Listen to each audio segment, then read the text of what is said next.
Chapter 29. The Unprotected. We hear often of the distress of the negro servants on the loss of a kind master, and with good reason, for no creature on God's earth is left more utterly unprotected and desolate than the slave in these circumstances.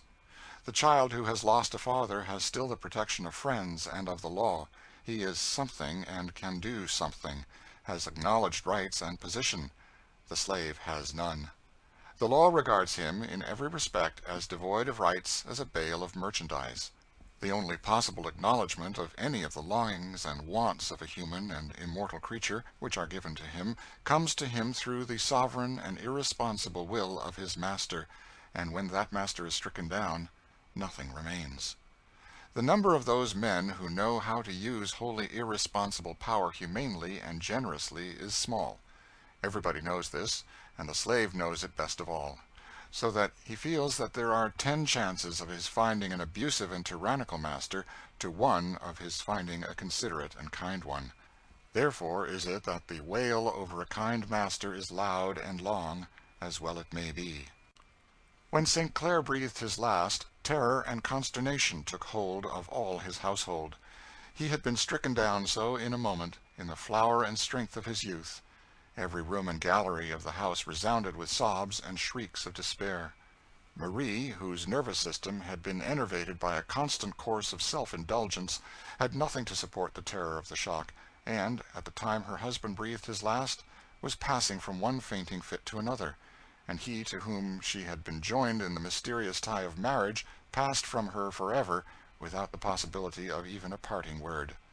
Miss Ophelia, with characteristic strength and self-control, had remained with her kinsman to the last, all eye, all ear, all attention, doing everything of the little that could be done, and joining with her whole soul in the tender and impassioned prayers which the poor slave had poured forth for the soul of his dying master.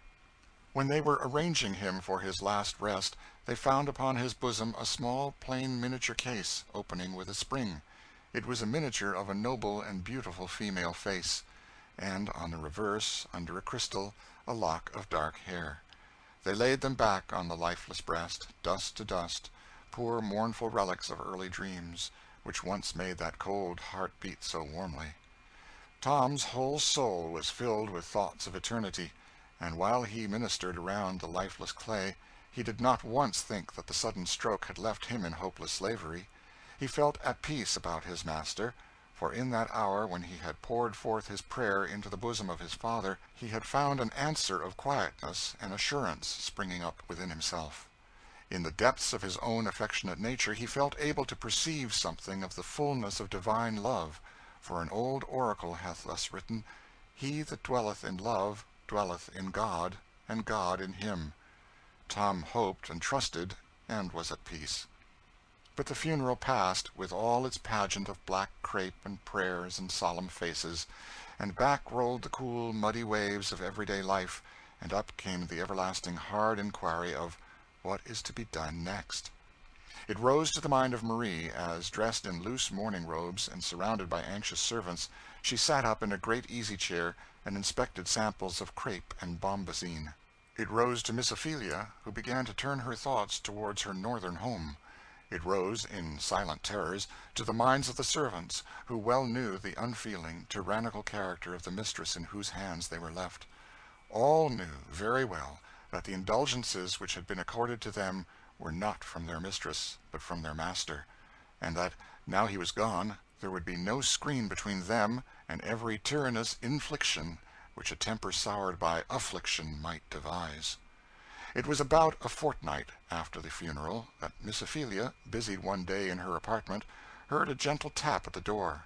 She opened it, and there stood Rosa, the pretty young quadroon, whom we have before often noticed, her hair in disorder, and her eyes swelled with crying. "Oh, Miss Feely," she said, falling on her knees and catching the skirt of her dress, "do go to Miss Marie for me. Do plead for me. She's going to send me out to be whipped. Look there." And she handed to Miss Ophelia a paper. It was an order, written in Marie's delicate Italian hand, to the master of a whipping establishment to give the bearer 15 lashes. "What have you been doing?" said Miss Ophelia. "You know, Miss Feely, I've got such a bad temper. It's very bad of me. I was trying on Miss Marie's dress, and she slapped my face, and I spoke out before I thought, and was saucy, and she said that she'd bring me down, and have me know once for all that I wasn't going to be so topping as I had been, and she wrote this, and says I shall carry it. I'd rather she'd kill me right out." Miss Ophelia stood considering, with the paper in her hand. "You see, Miss Feely," said Rosa, "I don't mind the whipping so much, if Miss Marie or you was to do it, but to be sent to a man, and such a horrid man, the shame of it, Miss Feely." Miss Ophelia well knew that it was the universal custom to send women and young girls to whipping-houses, to the hands of the lowest of men, men vile enough to make this their profession, there to be subjected to brutal exposure and shameful correction. She had known it before, but hitherto she had never realized it, till she saw the slender form of Rosa almost convulsed with distress. All the honest blood of womanhood, the strong New England blood of liberty, flushed to her cheeks, and throbbed bitterly in her indignant heart. But with habitual prudence and self-control she mastered herself, and, crushing the paper firmly in her hand, she merely said to Rosa, "Sit down, child, while I go to your mistress." "Shameful, monstrous, outrageous," she said to herself as she was crossing the parlor. She found Marie sitting up in her easy-chair, with Mammy standing by her, combing her hair. Jane sat on the ground before her, busy in chafing her feet.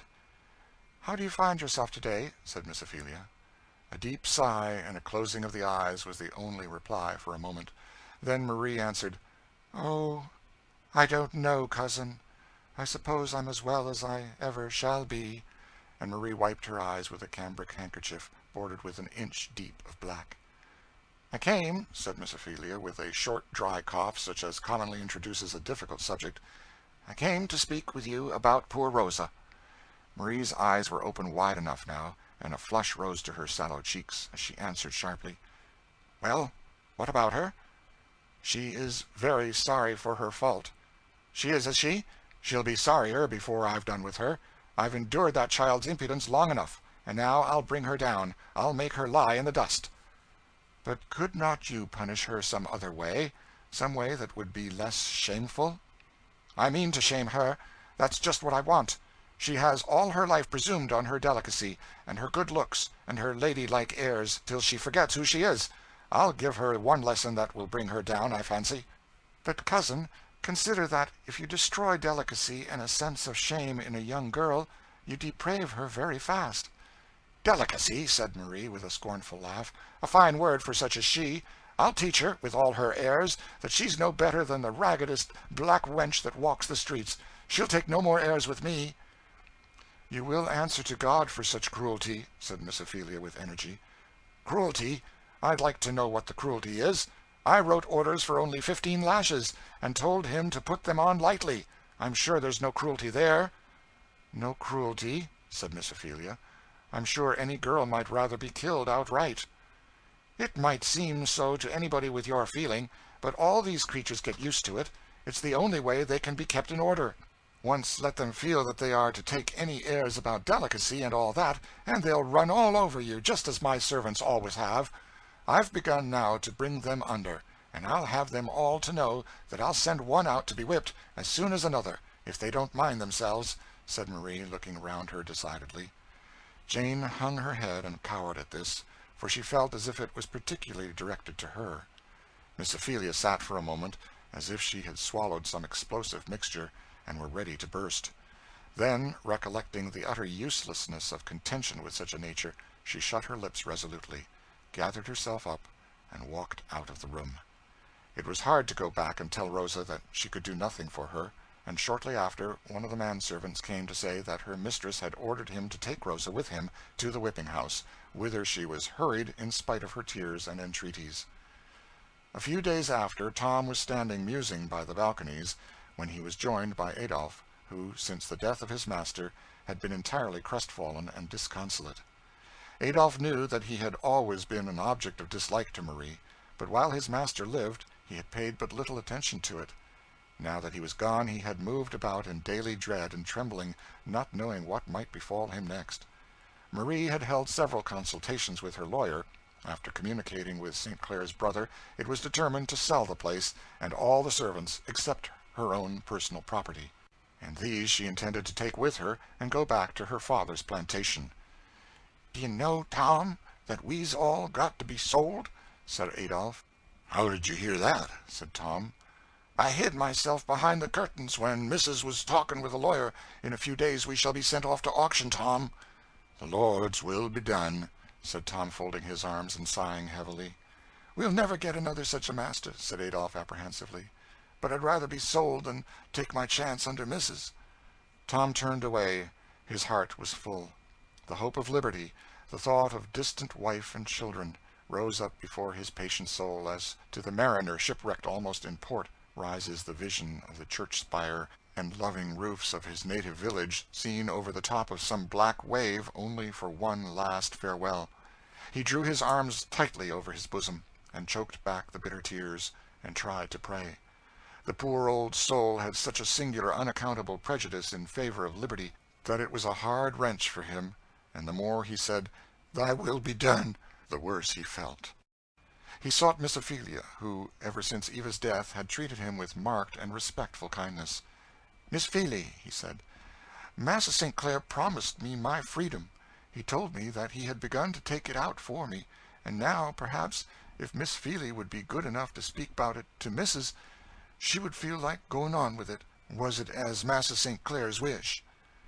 "I'll speak for you, Tom, and do my best," said Miss Ophelia. "But if it depends on Mrs. St. Clair, I can't hope much for you. Nevertheless, I will try." This incident occurred a few days after that of Rosa, while Miss Ophelia was busied in preparations to return north. Seriously reflecting within herself, she considered that perhaps she had shown too hasty a warmth of language in her former interview with Marie, and she resolved that she would now endeavor to moderate her zeal, and to be as conciliatory as possible. So the good soul gathered herself up, and, taking her knitting, resolved to go into Marie's room, be as agreeable as possible, and negotiate Tom's case with all the diplomatic skill of which she was mistress. She found Marie reclining at length upon a lounge, supporting herself on one elbow by pillows, while Jane, who had been out shopping, was displaying before her certain samples of thin black stuffs. "That will do," said Marie, selecting one. "Only I'm not sure about its being properly mourning." "Laws, missus," said Jane volubly, "Mrs. General Durbinin wore just this very thing after the General died last summer. It makes up lovely." "What do you think?" said Marie to Miss Ophelia. "It's a matter of custom, I suppose," said Miss Ophelia. "You can judge about it better than I." "The fact is," said Marie, "that I haven't a dress in the world that I can wear, and as I am going to break up the establishment and go off next week, I must decide upon something." "Are you going so soon?" "Yes. St. Clair's brother has written, and he and the lawyer think that the servants and furniture had better be put up at auction, and the place left with our lawyer." "There's one thing I wanted to speak with you about," said Miss Ophelia. "Augustine promised Tom his liberty, and began the legal forms necessary to it. I hope you will use your influence to have it perfected." "Indeed, I shall do no such thing," said Marie sharply. "Tom is one of the most valuable servants on the place. It couldn't be afforded, anyway. Besides, what does he want of liberty? He's a great deal better off as he is." "But he does desire it, very earnestly, and his master promised it," said Miss Ophelia. "I dare say he does want it," said Marie. "They all want it, just because they are a discontented set, always wanting what they haven't got. Now, I'm principled against emancipating, in any case. Keep a negro under the care of a master, and he does well enough, and is respectable. But set him free, and they get lazy, and won't work, and take to drinking, and go all down to be mean, worthless fellows. I've seen it tried hundreds of times. It's no favor to set them free." "But Tom is so steady, industrious, and pious." "Oh, you needn't tell me. I've seen 100 like him. He'll do very well, as long as he's taken care of, that's all." "But then, consider," said Miss Ophelia, "when you set him up for sale, the chances of his getting a bad master." "Oh, that's all humbug," said Marie. "It isn't one time in 100 that a good fellow gets a bad master. Most masters are good, for all the talk that is made. I've lived and grown up here in the South, and I never yet have acquainted with a master that didn't treat his servants well, quite as well as is worth while. I don't feel any fears on that head." "Well," said Miss Ophelia energetically, "I know it was one of the last wishes of your husband that Tom should have his liberty. It was one of the promises that he made to dear little Eva on her deathbed, and I should not think you would feel at liberty to disregard it." Marie had her face covered with her handkerchief at this appeal, and began sobbing and using her smelling bottle with great vehemence. "Everybody goes against me," she said. "Everybody is so inconsiderate. I shouldn't have expected that you would bring up all these remembrances of my troubles to me. It's so inconsiderate. But nobody ever does consider. My trials are so peculiar. It's so hard that when I had only one daughter she should have been taken, and when I had a husband that just exactly suited me, and I'm so hard to be suited, he should be taken. And you seem to have so little feeling for me, and keep bringing it up to me so carelessly, when you know how it overcomes me. I suppose you mean well, but it is very inconsiderate, very."